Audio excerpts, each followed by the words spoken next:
You're watching Parker Success Academy Clinical Rounds with Dr. William E. Morgan.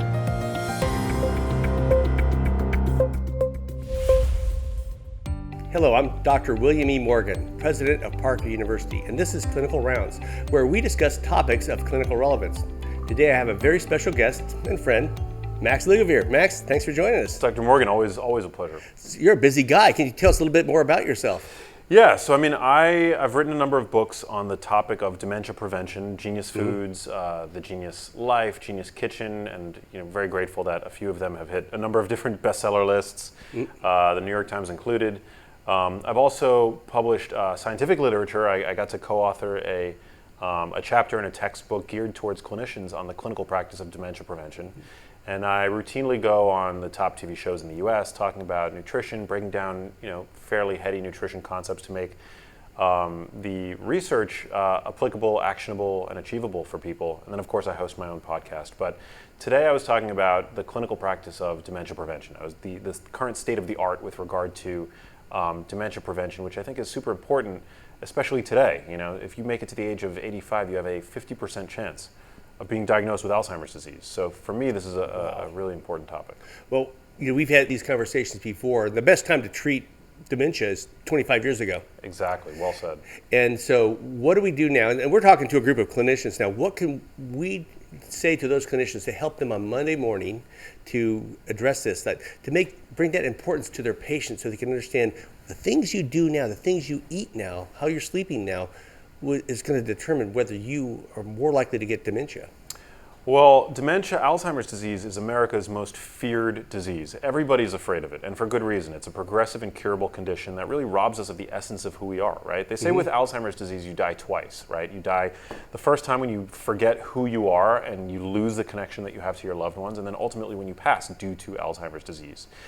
And I think the really empowering message here that people need to know about, published in 2020 in The Lancet, the potential for prevention is high with regard to dementia. It's all about prevention. And we've talked about tau proteins in the brain and beta amyloid plaques that the pharmaceutical companies thought, that must be the thing. So for 20 years, they've been trying to figure out the connection, and what have they found? Yeah, fraudulent data. Yeah, exactly. It was built on a house of cards. Yeah, I think even the advisory committee advised against using that drug. This drug, aducanumab. Yeah.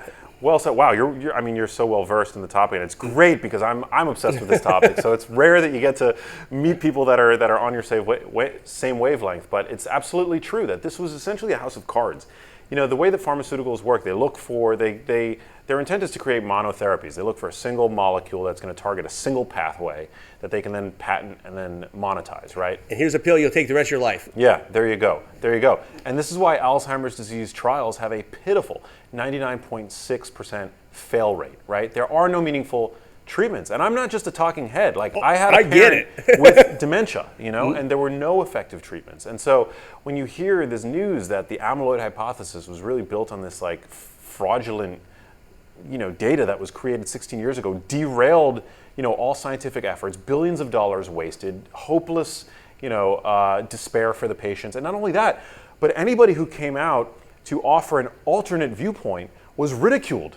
Oh, yeah. Right? Yes. Like the metabolic hypothesis of Alzheimer's disease, like DNA damage. There are so many other different potential avenues that are ripe for exploration, and yet the amyloid mafia, as it was literally called, came down on you. And the FDA, I almost felt like they had to give something just for hope because they went down this path for 20 years, and I don't know what. We certainly, there's amyloid plaque and there's beta amyloid plaque and tau proteins in the brain with people with Alzheimer's, but is that the ash from the fire?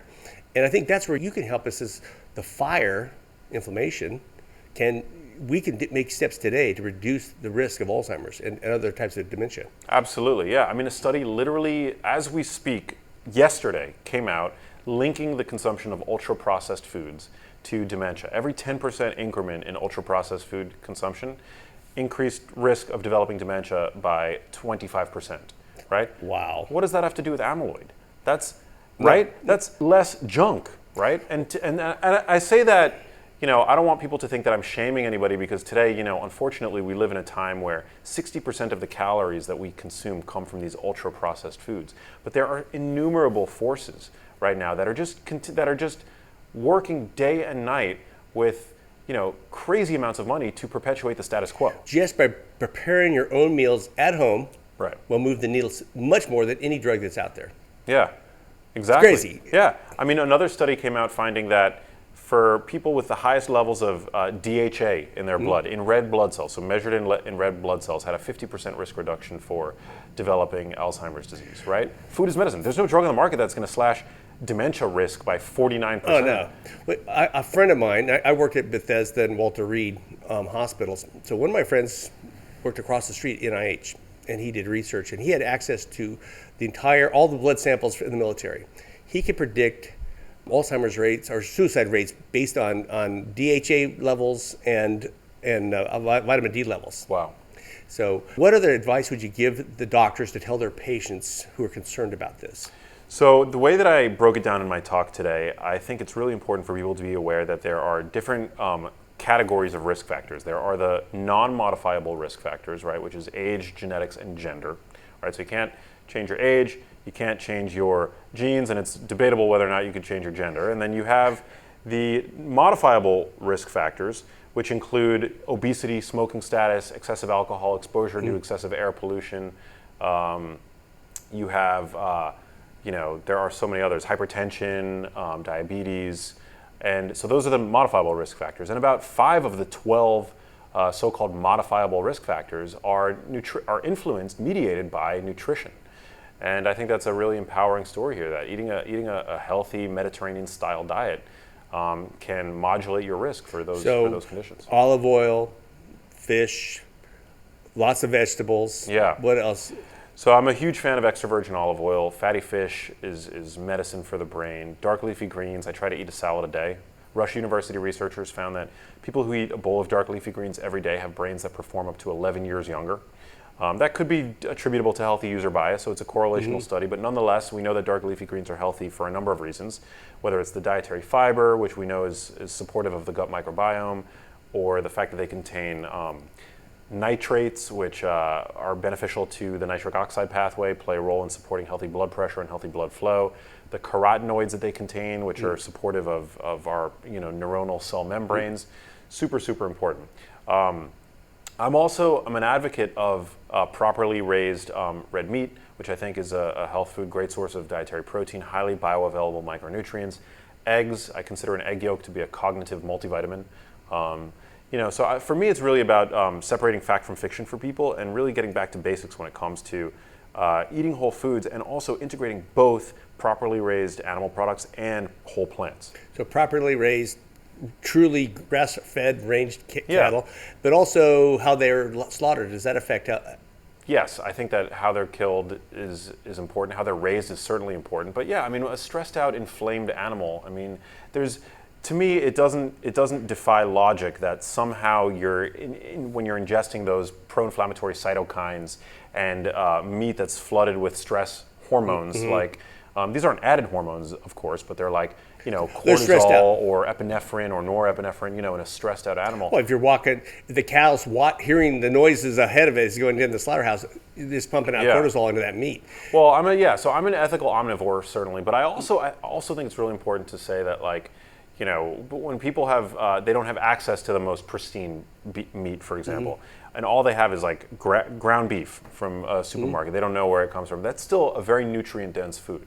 For people that are on low income or that have low access. So it's important, I think, for clinicians to be sensitive to that with their patients. And you're very pragmatic in that. That's because some people say only eat this, this, and this. Well, the whole world can't have access to high quality meat, so you have to eat something. But you're also, when I've heard you speak, you try not to use too many supplements. You limit the number of supplements, and you try to get your nutrients from the food. You're really big on that, and I think your book that came out tells you recipes on how to use food as medicine. Yeah. And there's certain supplements you do take apparently, but you don't take handfuls of them. What would you take as a supplement? What do you take for supplements? Yeah, I think with supplementation, you have to take a precision nutrition approach. You can't just make one-size-fits-all blanket recommendations, right? For example, I eat fish on a regular basis. I could take fish oil in order to benefit, for example, like my cardiovascular system, because we know that high-dose fish oil can help lower triglycerides, for example. But in terms of inflammatory markers, if you're eating fish on a regular basis, there's no need to take additional fish oil. But for people that don't eat fish on a regular basis, fish oil could be a great supplement. Vitamin D supplementation. You know, the research on vitamin D supplementation is equivocal because vitamin D levels in the blood are also a surrogate marker for overall health, right? But it also, that might be a biomarker of something else we haven't even discovered yet. Yeah. So, because what happens is you expose to the sun, there might be something else taking place, from my understanding. You're the expert. But so we're taking, these pills and it makes our blood level go up, but is that the thing? So it'd be interesting to look longitudinally over time whether supplemental vitamin D does the same thing as getting it from the sun. Yeah, you're absolutely right. And also what you get from the sun is not just the vitamin D production, but UVA rays can help support nitric oxide synthesis under the skin, which we know is good for blood pressure, helps anchor your body's circadian rhythms, really great for your brain in myriad ways. So yeah, we can't be reductionist with regard to the sun. I mean, we've co-evolved with the sun, the same way that we've co-evolved with our food, not these isolated single nutrients. And so I definitely think there's a role for supplementation, but I also am very quick to make it clear to people that I think that the foundation of one's diet should be whole foods. So food is where you get your nutrients from, with exceptions. Yeah. So with your book, you have two books that are really popular. So tell us about those. Yeah, so my first book, Genius Foods, was a bestseller, and my second book, which just came out, Genius Kitchen, also a big bestseller. My third book, The Middle Child, came out March 2020, so that was at the very beginning of COVID. It wasn't a bestseller. It was, yeah, it was. I think it hit national bestseller status, but a lot of the great press that we had was basically like preempted by COVID stuff. Oh, that's right. Yeah, so it was a bit of a disappointment, but it still has found its audience. So I'm not I have no gripes to bear about it. The world went through something very traumatic, and but yeah, so my books are out, and really what they do is they pave a path for people in terms of how to properly care for the brain, as it both in the short term, so how to make your brain work better in the here and now, how to improve mental health with food, for example, which is a really important topic. So, and they're geared towards the layperson. So Yeah. we're talking to doctors now. So for them, if somebody's really interested in maybe they have a family history, and we're all fearful of dementia. Yes. There's nobody I know who's not looking down the road with a little bit of trepidation. So this information that they start implementing it now is really going to help them move forward and hopefully prevent the disease from ever starting. Yeah, we should be fearful of dementia. You know what they say about courage? Courage is not the absence of fear. It's being fearful but acting anyway. And I think that given all of the data that we have today about how we might choose to modify our diets and our lifestyles, I think that we really ought to. I mean, this Lancet publication that I referenced earlier, 40% of Alzheimer's cases, dementia cases, may be preventable based on these modifiable risk factors. That's 40%. Oh my goodness. Yeah, that's millions of cases around the world. And so, yeah, I think that it's important for people, for practitioners to instill hope, for practitioners to provide solid precision advice, bespoke advice to their clients, to encourage a more whole food centric diet, to encourage exercise, to encourage social connection, to encourage proper sleep, stress mitigation. These are all really important factors. And yeah, in doing so, you will be helping ultimately lower at least the risk for your patients for these conditions. And it's all things that, it's not secret, like you just said, exercise, proper nutrition, autophagy, periodically fast. Are you a fan of fasting? I do intermittent fasting. I try not to eat. I don't eat right away when I wake up, and I try not to eat for 2 to 3 hours before I go to sleep. So that's sort of like a intermittent fasting light. Any improvement, I think, on the standard American way of eating, I think, is good. And what I mean by that is your average person is eating for 16 hours a day. The moment they wake up until just before they go to sleep. Grazing all day long. Grazing all day long, yeah, no breaks. And so I think any improvement on that is great, whether it's a 12-hour fasting window, 12-hour feeding window, or a 14-hour fasting window, 6-hour feeding window. It really, I think it's it could be beneficial. What we're seeing in the research is that it can improve certain risk factors like blood sugar. It can help with blood sugar regulation, blood pressure, eating an earlier dinner specifically. It's been called early time restricted feeding. Yes. Intermittent fasting is kind of a misnomer, but it's time restricted. It's just having less, and that has that positive effect. Of course, gathering together. My mom is in a assisted living, and when COVID hit, she has all our dementia as well, but it accelerated with the social isolation. You're in assisted living, but now you're in a room. You don't gather together at meals. They're bringing the meals to you. There's less interaction, and it really accelerated the dementia. Yeah, it's a problem. I mean, stress, social isolation, these are all. So, I mean, my intent is not to point a finger at nutrition and ultra-processed foods and say that's the smoking gun. But it all plays a role. It all plays a role. And what causes dementia in one person might not in another person. There's genetic influence, polygenic risk. So, it's important to be clear about that.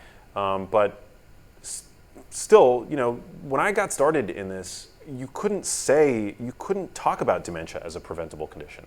You couldn't say dementia and prevention in the same sentence without being ridiculed by the evidence-based medical community. But now we know that we actually can. I mean, we don't know what is going to prevent dementia in each person yet, but we have risk factors and we have a slew of randomized control trials that suggest that we no longer need to idly accept what's in our. Well, 40% of them being preventable means, why would you not? And all the advice you're giving promotes general health anyway. Getting enough sleep. We know that the beta amyloid plaques and the tau proteins are cleaned out as you sleep. If you don't sleep enough, they're going to accumulate over years. 100%. So we need to sleep, high quality sleep, for at least 8 hours a night. Studies show that on just one night of shortened sleep, there is a 50% increased accumulation of tau 30% increased levels of tau in cerebrospinal fluid, and about 50% increased levels of amyloid in cerebrospinal fluid. Now, we don't yet know how that relates to plaque formation and the misfolding of these proteins, but I mean, what we believe is that the more there is around, right, the higher the odds are that those proteins are going to stick around. And we don't know what they do to cause or how they're affiliated, but it is a biomarker that's associated strongly with dementia, with Alzheimer's. It could be protective. I mean, they've shown Rudy Tanzi's lab at Harvard. They're showing that amyloid aggregates around viruses in these like brains in a dish that they've created over there. So it might be like a protective response in the body. That's just at a certain point it starts to feed on itself and become pathologic, because it's just inflammation compounding on inflammation. Then you have these insoluble plaques in the brain. But what's causing those plaques to be there to begin with? And I think that inflammation, insofar as we can modulate it with our diets and lifestyles, plays a major role. So living a life that mitigates pro-inflammatory cytokines through nutrition and healthy living is the answer. Yeah. Or it appears to be the answer for at least 40% of those who eventually develop Alzheimer's. Absolutely. Well, thank you so much for joining us today. Dr. Morgan, always a pleasure. It's great. You've been listening to best-selling author Max Lugavere, and this is Clinical Rounds. Thanks for watching another episode of Parker Success Academy Clinical Rounds with Dr. William E. Morgan.